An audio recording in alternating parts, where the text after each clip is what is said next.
Hey guys, welcome to Eclipse Education. आज हम बात करने वाले हैं बिहार विधानसभा सचिवालय वैकेंसी जो कि 2024 में आई है। तो चलिए हम लोग इसके ऑफिशियल वेबसाइट पे देख सकते हैं। जैसे कि यहाँ दिया गया है इंपॉर्टेंट नोटिस और एडवर्टीजमेंट आपका फॉर असिस्टेंट सेक्शन ऑफिसर और असिस्टेंट केयर टेकर, जो कि है विज्ञापन संख्या 1/2024। फिर है आपका जूनियर क्लर्क के रिगार्डिंग, जो कि है विज्ञापन संख्या 2/2024।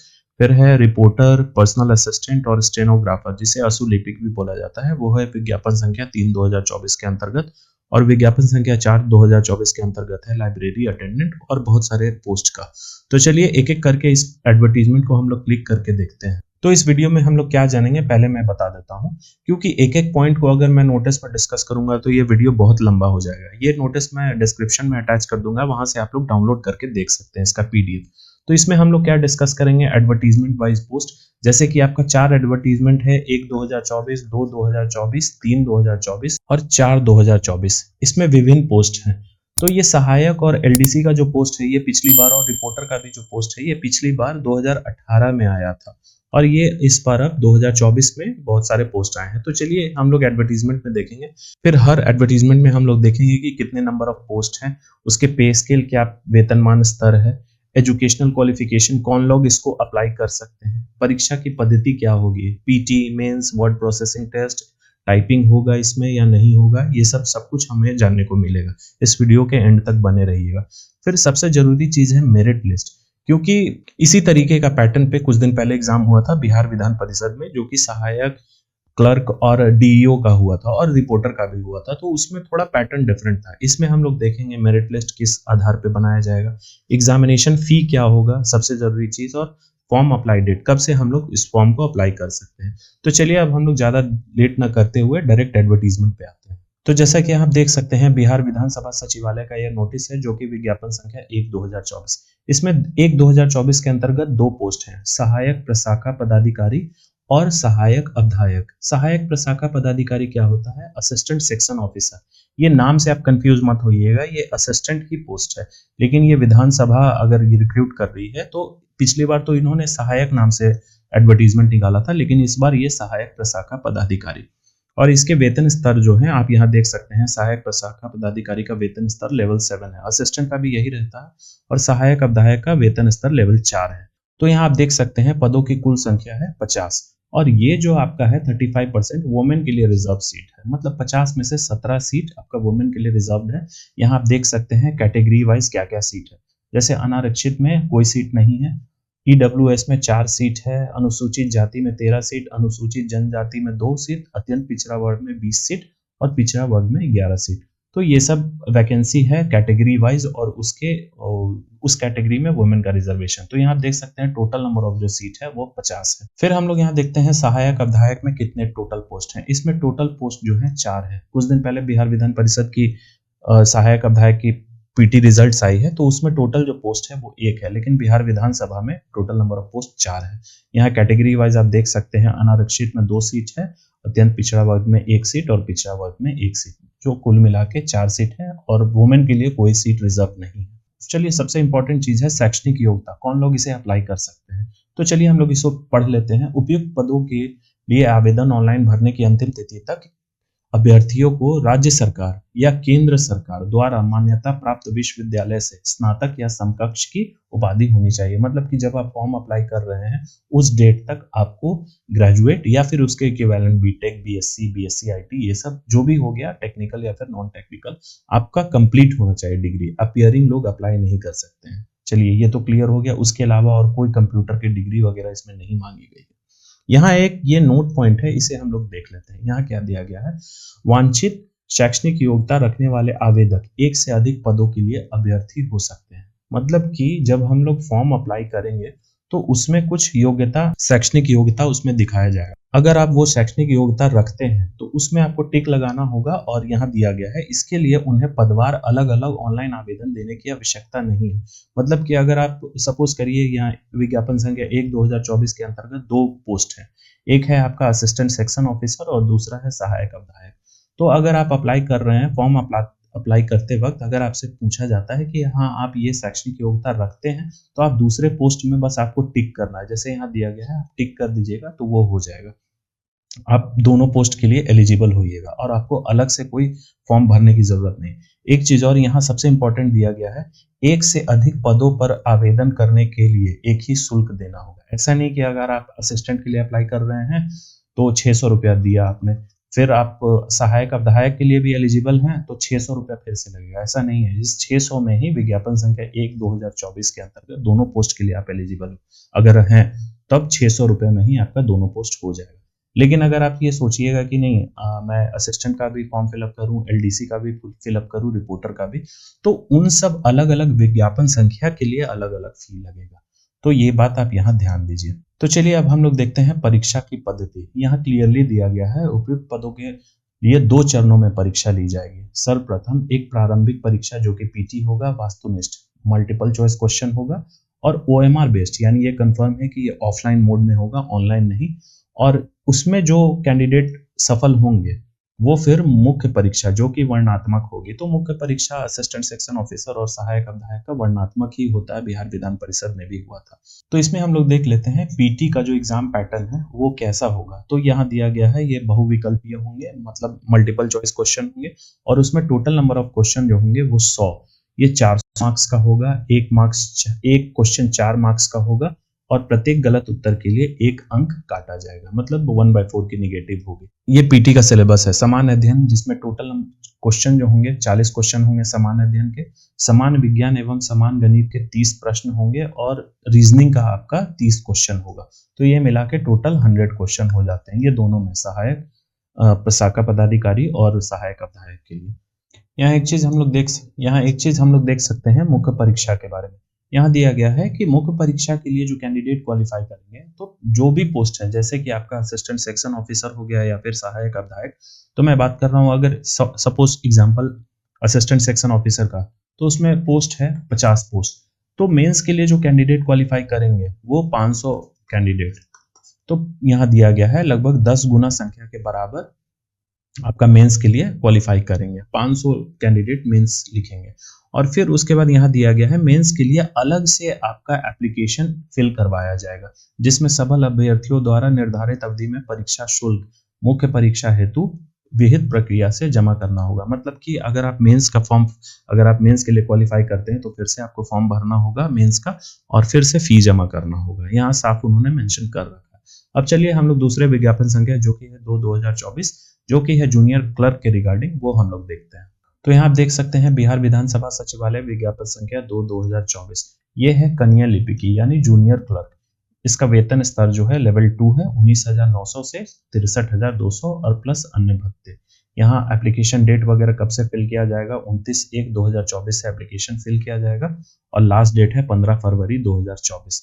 अब हम लोग इसमें देखते हैं टोटल नंबर ऑफ वैकेंसी। तो यहाँ दिया गया है टोटल नंबर ऑफ वैकेंसी 19 है और ये कैटेगरी वाइज वैकेंसी है कि अनारक्षित में आपका 2 सीट है, आर्थिक रूप से कमजोर 1 सीट, अनुसूचित जाति के लिए 5 सीट और इसी तरीके से। और ये है आपका इसी 19 सीट में से 5 सीट महिलाओं के लिए रिजर्व्ड है। अब यहाँ हम लोग देखते हैं शैक्षणिक योग्यता, कौन लोग इसे अप्लाई कर सकते हैं। तो ऑनलाइन आवेदन करने की अंतिम तिथि तक अभ्यर्थियों को राज्य सरकार या फिर केंद्र सरकार द्वारा मान्यता प्राप्त इंटरमीडिएट काउंसिल या फिर बोर्ड से किसी विषय में इंटरमीडिएट अथवा समकक्ष परीक्षा उत्तीर्ण होना चाहिए। मतलब कि आपको इंटरमीडिएट मिनिमम होना होगा इस पोस्ट के लिए। अब हम लोग यहाँ देखते हैं परीक्षा की पद्धति। तो उपयुक्त पद के लिए 2 चरणों में परीक्षा ली जाएगी। यहाँ इन्होंने साफ मेंशन कर रखा है 2 चरण, 2 स्टेज होगा। सर्वप्रथम एक प्रारंभिक परीक्षा जो कि वास्तुनिष्ठ एवं बहुविकल्पीय होगी और वो ओएमआर बेस्ड होगी, ये भी ऑफलाइन मोड में ही होगा।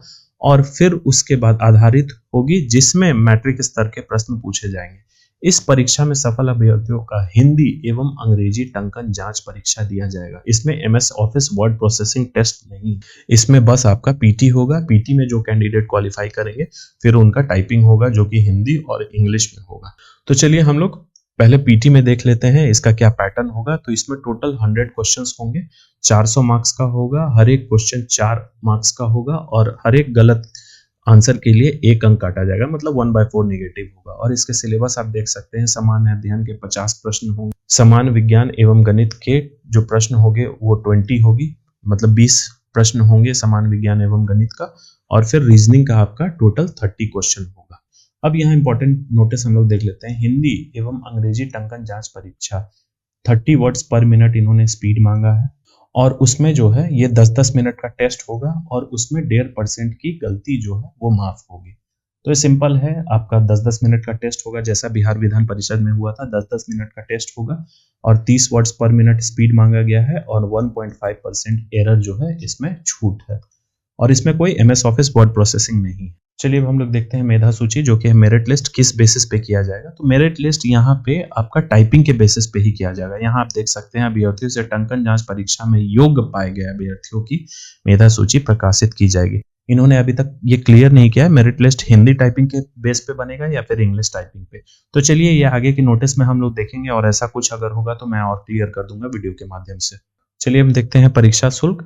तो सभी के लिए 600 रुपए है और बिहार राज्य के मूल निवासी जैसे कि अनुसूचित जाति, अनुसूचित जनजाति या फिर दिव्यांग और मूल निवासी, सभी वर्ग के मूल निवासी की महिलाएं, उनके लिए 150 रुपए है। तो चलिए इस पोस्ट से रिगार्डिंग जो भी इंपॉर्टेंट इन्फॉर्मेशन था वो मैंने दे दिया और ऑनलाइन अप्लाई करने का डेट आप यहाँ देख सकते हैं 29 जनवरी 2024 से। अब जो तीसरा विज्ञापन संख्या है जो कि 3/2024 है उसके बारे में हम लोग जानते हैं। तो ये देख सकते हैं बिहार विधानसभा सचिवालय विज्ञापन संख्या 3/2024। इसमें विभिन्न पोस्ट हैं जैसे कि प्रतिवेदक, निजी सहायक और अशुलिपिक।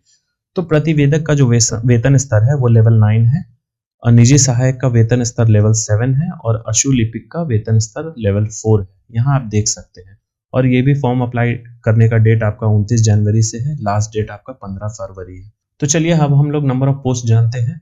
प्रतिवेदक में जो टोटल नंबर ऑफ पोस्ट है 13, तो 13 में हम लोग देख लेते हैं क्या क्या है। 13 में एक सीट आपका महिलाओं के लिए रिजर्व्ड है और बैकलॉग जो पोस्ट है, मतलब पिछले कोई विज्ञापन का पोस्ट होगा, वो 6 है। तो वो 6 इसी में है, 13 में आपका 6 पोस्ट बैकलॉग का है। अब हम लोग देखते हैं निजी सहायक में। निजी सहायक में कितने नंबर ऑफ पोस्ट है? टोटल 4 पोस्ट है और महिलाओं के लिए कोई भी पोस्ट रिजर्व नहीं है। और अशुलिपिक के लिए देखते हैं, इसमें टोटल नंबर ऑफ पोस्ट है 5। इसमें भी बैकलॉग आपका 2 पोस्ट है, मतलब कोई पिछला विज्ञापन रहा होगा जो फिल नहीं हो पाया, तो वो इसी 5 में से 2 पोस्ट आपका बैकलॉग पोस्ट है। अब यहाँ शैक्षणिक योग्यता हम लोग देखते हैं कि कौन कौन लोग इसे अप्लाई कर सकते हैं। तो प्रतिवेदक के लिए क्या है? राज्य सरकार या फिर केंद्र सरकार द्वारा मान्यता प्राप्त विश्वविद्यालय से स्नातक या समकक्ष की उपाधि, ग्रेजुएट या फिर इक्विवेलेंट। साथ में हिंदी अशुलिपि में 150 वर्ड्स पर मिनट की अशुलिपि गति अनिवार्य है तथा हिंदी एवं अंग्रेजी टंकन में 35-35 वर्ड्स पर मिनट की स्पीड होनी चाहिए। फिर निजी सहायक का हम लोग देख लेते हैं क्या है शैक्षणिक योग्यता। तो राज्य सरकार या फिर केंद्र सरकार द्वारा मान्यता प्राप्त विश्वविद्यालय से स्नातक या फिर समकक्ष की उपाधि, ग्रेजुएट या फिर इक्विवेलेंट। और फिर हिंदी अशुलिपि में 100 वर्ड्स पर मिनट का स्पीड चाहिए और इंग्लिश एवं हिंदी में 30-30 वर्ड्स पर मिनट की स्पीड। अशुलिपिक में हम लोग देखते हैं राज्य सरकार या केंद्र सरकार द्वारा प्राप्त विश्वविद्यालय से ग्रेजुएट या फिर इक्विवेलेंट और साथ ही हिंदी अशुलिपि में 80 वर्ड्स पर मिनट की स्पीड और इंग्लिश एवं हिंदी टाइपिंग में 30-30 वर्ड पर मिनट। तो चलिए हम लोग देखते हैं परीक्षा की पद्धति। उपयुक्त सभी पदों के लिए सर्वप्रथम अशुलिपि हिंदी की परीक्षा ली जाएगी। मतलब कि पहले पीटी नहीं होगा, पहले आपका शॉर्ट हैंड अशुलिपि हिंदी का होगा और फिर उसके बाद सफल अभ्यर्थियों में से हिंदी एवं इंग्लिश टाइपिंग की जांच ली जाएगी। मतलब इसमें पीटी एग्जाम नहीं होगा, पहले क्या होगा आपका अशुलिपि हिंदी का और उसमें जो विद्यार्थी क्वालिफाई करेंगे उनका फिर हिंदी एवं इंग्लिश टाइपिंग होगा। चलिए एक एक करके हम लोग देखते हैं प्रतिवेदक का। प्रतिवेदक में जो सबसे पहले होगा अशुलिपि हिंदी, उसका परीक्षा। अशुलिपि हिंदी की परीक्षा 5 मिनट में 150 वर्ड्स प्रति मिनट के हिसाब से 750 शब्द की होगी। तो ये आप एग्जाम का पैटर्न देख सकते हैं शॉर्ट हैंड का। अशुलिपि हिंदी में हस्तलिखित अनुवाद हेतु 70 मिनट का समय अनुमान्य है, मतलब 70 मिनट आपको टाइम दिया जाएगा। अशुलिपि में हुई गलतियों के नियमानुसार 10% छूट अनुमान्य है। मतलब कि यहाँ बोलना चाह रहे हैं 10% जो आपका एरर है वो छूट ये मान्य है। एक चीज यहाँ इंपॉर्टेंट हम लोग देख सकते हैं, परंतु अपेक्षित अशुलिपि गति वाले अभ्यर्थियों की पर्याप्त संख्या उपलब्ध नहीं होने की स्थिति में 140 शब्द प्रति मिनट की अशुलिपि गति पर भी इस शर्त के साथ नियुक्ति के लिए विचार किया जा सकेगा कि वो 1 वर्ष के भीतर 150 वर्ड्स पर मिनट। मतलब कि ये कहना चाह रहे हैं कि अगर उन्हें कैंडिडेट नहीं मिला जो लोग कोई भी 150 वर्ड्स पर मिनट की शॉर्ट हैंड की हिंदी वो लोग कर पाए, तो अगर 150 ये स्पीड की कोई भी कैंडिडेट अचीव नहीं कर पाता है तो फिर उसके बाद वो लोग क्या करेंगे, कट ऑफ जो है वो 140 के हिसाब से लाएंगे। ये 140 वर्ड्स पर मिनट का स्पीड वो लोग काउंट करेंगे और उसमें जो कैंडिडेट क्वालिफाई करेंगे उन्हें एक शर्त दिया जाएगा कि 1 साल के अंदर आप 150 वर्ड्स पर मिनट का हिंदी शॉर्ट हैंड आप सीख जाइए। फिर दूसरा जो है प्रतिवेदक के अंतर्गत ही हिंदी एवं अंग्रेजी टंकन कंप्यूटर आधारित जांच परीक्षा होगी। तो इसमें हिंदी एवं अंग्रेजी टंकन जांच परीक्षा होगा, जो कि जिसमें 35-35 वर्ड्स पर मिनट के हिसाब से 10 मिनट की जांच होगी। अब दूसरा हम लोग देखते हैं निजी सहायक में। निजी सहायक में सभी में सबसे पहले अशुलिपि जांच होगी हिंदी की। उसमें क्या मांग रहे हैं, 5 मिनट में 100 वर्ड्स पर मिनट के हिसाब से 500 शब्दों की होगी। अशुलिपि हिंदी में हस्तलिखित अनुवाद हेतु 50 मिनट का समय अनुमान्य है, 50 मिनट दिया गया। और अशुलिपि में हुई गलतियों के नियमानुसार 10% छूट अनुमान्य है, मतलब इसमें भी 10% एरर जो है वो माफ होगा। फिर हिंदी एवं अंग्रेजी टंकन, जो कैंडिडेट अशुलिपि क्वालिफाई करेंगे उनका फिर टाइपिंग टेस्ट होगा, जो कि हिंदी एवं इंग्लिश टाइपिंग होगा। और इसमें जो स्पीड उन्होंने मांगा है 30 वर्ड्स पर मिनट, दोनों में, इंग्लिश में और हिंदी में, और ये 10 मिनट का जांच होगा। इसमें भी 1.5% की गलती जो है वो माफ है। अब हम लोग अशुलिपिक में देखते हैं। अशुलिपिक हिंदी की परीक्षा। अशुलिपि हिंदी की परीक्षा 5 मिनट में 80 शब्द प्रति मिनट के हिसाब से 400 शब्दों की होगी। अशुलिपि हिंदी के हस्तलिखित अनुवाद हेतु 40 मिनट का समय अनुमान है, मतलब 40 मिनट दिया जाएगा। अशुलिपि में हुई गलतियों नियमानुसार 10% छूट अनुमान है, मतलब इसमें भी 10% ये लोग छूट देंगे। अशुलिपि में जब ये पहला चरण कोई कैंडिडेट क्वालिफाई करता है तो फिर उनका इंग्लिश एवं हिंदी टाइपिंग होगा, और उसमें भी आपका 30-30 वर्ड्स पर मिनट मांगा गया है, 10 मिनट का स्पीड टाइम होगा, और 1.5% छूट जो है वो उसमें माफ होगी। हम लोगों ने जान लिया कि इन तीनों पोस्ट का परीक्षा का पैटर्न क्या होगा, परीक्षा की पद्धति क्या होगी। अब हम लोग जानते हैं कि मेधा सूची किस अनुसार बनाई जाएगी। तो यहाँ हम लोग इस नोटिस को पढ़ते हैं। उपयुक्त तीनों कोटि के पदों के लिए अशुलिपि हिंदी के हस्तलिखित अनुवाद के शब्दों की शुद्धता के आधार पर सफल अभ्यर्थियों की ही टंकन जांच परीक्षा ली जाएगी। मतलब जो लोग हिंदी अशुलिपि में क्वालिफाई करेंगे उसकी शुद्धता के हिसाब से वो जांच होगा। जो लोग क्वालिफाई करेंगे पहले चरण को, उनका टाइपिंग टेस्ट होगा। टंकन जांच परीक्षा में अर्हता प्राप्त अभ्यर्थियों में से अशुलिपि हिंदी के हस्तलिखित अनुवादों के शब्दों की शुद्धता के आधार पर ही मेधा सूची तैयार की जाएगी। मतलब इसमें मेरिट लिस्ट, तीनों पोस्ट में मेरिट लिस्ट कैसे तैयार किया जाएगा, जो लोग टाइपिंग टेस्ट क्वालिफाई करेंगे, जो उसमें मांगेगा टाइपिंग टेस्ट क्वालिफाई करेंगे, फिर उन कैंडिडेट का आपका हिंदी अशुलिपि में जो हस्तलिखित अनुवाद होगा उसकी शुद्धता जांच की जाएगी, और उस बेसिस पे मेधा सूची तैयार की जाएगी। तो चलिए इस विज्ञापन से जो भी संबंधित है जानकारी की किस किस पोस्ट का है, प्रतिवेदक, निजी सहायक और अशुलिपि के, इसके बारे में हम लोगों ने सारा इन्फॉर्मेशन देख लिया, और ये नोटिस आप लोग डिटेल में देख लीजिएगा, सिलेबस वगैरह। अब हम लोग चलते हैं विज्ञापन संख्या 4/2024, उसमें क्या दिया गया है। तो जैसा कि आप देख सकते हैं, बिहार विधानसभा सचिवालय विज्ञापन संख्या 4/2024, इसमें विभिन्न पोस्ट हैं, जैसे कि पुस्तकालय परिचारी, कार्यालय परिचारी दरबान, कार्यालय परिचारी माली, कार्यालय परिचारी सफाई कर्मी एवं कार्यालय परिचारी फराश। तो इन पदों की वैकेंसी 4/2024 के अंतर्गत आई है, और ये लेवल 1 का पे स्केल है इसका, और इसका फॉर्म भरने का जो डेट है, एप्लीकेशन स्टार्ट होगा 29 जनवरी 2024 से, और इसका लास्ट डेट है 15 फरवरी 2024। तो चलिए हम लोग देखते हैं कितने नंबर ऑफ पोस्ट हैं। पुस्तकालय परिचारी में टोटल नंबर ऑफ जो पोस्ट है वो 1 है। कार्यालय परिचारी दरबान के लिए 2 पोस्ट है। कार्यालय परिचारी माली के लिए 1 पोस्ट है। सफाई कर्मी के लिए 6 पोस्ट है, और फराश के लिए 4 पोस्ट है। तो टोटल मिला के इस विज्ञापन संख्या 4/2024 में टोटल जो पोस्ट है, वो नंबर ऑफ पोस्ट है वो 14 है। तो ये आप देख सकते हैं अलग अलग पोस्ट के अकॉर्डिंग कितने कितने पोस्ट हैं। अब ये शैक्षणिक योग्यता हम लोग देखते हैं। ऑनलाइन आवेदन भरने की अंतिम तिथि तक अभ्यर्थियों को राज्य सरकार या फिर केंद्र सरकार द्वारा मान्यता प्राप्त बोर्ड से मैट्रिक या फिर समकक्ष उत्तीर्ण होना चाहिए। मतलब जब आप फॉर्म फिलअप कर रहे हैं तब आपको मैट्रिक पास होना चाहिए। अब हम लोग देखते हैं परीक्षा की पद्धति एवं मेधा सूची। तो यहाँ दिया गया है, उपयुक्त पदों पर सीधी भर्ती हेतु अभ्यर्थियों का साक्षात्कार लिया जाएगा। मतलब इसमें कोई टेस्ट नहीं, एग्जाम नहीं है, बस सीधे इंटरव्यू है, जो कि 100 मार्क्स का होगा। साक्षात्कार में प्राप्त अंकों के आधार पर मेधा सूची तैयार की जाएगी। तो यहाँ आप देख सकते हैं। यहाँ दूसरा पॉइंट जो है ये नोट में है, उम्मीदवारों की संख्या 40,000 से अधिक होने पर उपयुक्त पदों की सीधी भर्ती हेतु एक प्रारंभिक परीक्षा OMR बेस्ड हो सकती है। अगर इन 4/2024 के अंतर्गत अगर 40,000 कैंडिडेट से ज्यादा ने अप्लाई कर दिया, तब एक PT एग्जाम हो सकता है जो कि OMR बेस्ड होगा, और उसका भी सिलेबस नीचे दिया गया है। यहाँ आप देख सकते हैं परीक्षा शुल्क 400 रुपये सभी के लिए और 100 रुपये महिलाओं के लिए और अनुसूचित जाति अनुसूचित जनजाति जो कि बिहार के निवासी हैं। तो चलिए हमने जाना विभिन्न पोस्ट के अंतर्गत जो कि विज्ञापन संख्या 1 2024, 2 2024, 3 2024 और 4 2024 के अंतर्गत विभिन्न पोस्ट की वैकेंसी है। ये बहुत लोगों का इंतजार था कि असिस्टेंट का वैकेंसी कब आएगा, एलडीसी का वैकेंसी कब आएगा बिहार विधानसभा के अंतर्गत। तो वो वैकेंसी फाइनली आ गई है। अब ये इंतजार खत्म हुआ। 29 जनवरी से आप फॉर्म अप्लाई करना शुरू कर दे और इससे संबंधित जो भी जानकारी होगी हमारे चैनल इक्लिप्स एजुकेशन पे मैं अपलोड कर दूंगा। तो चलिए, थैंक यू।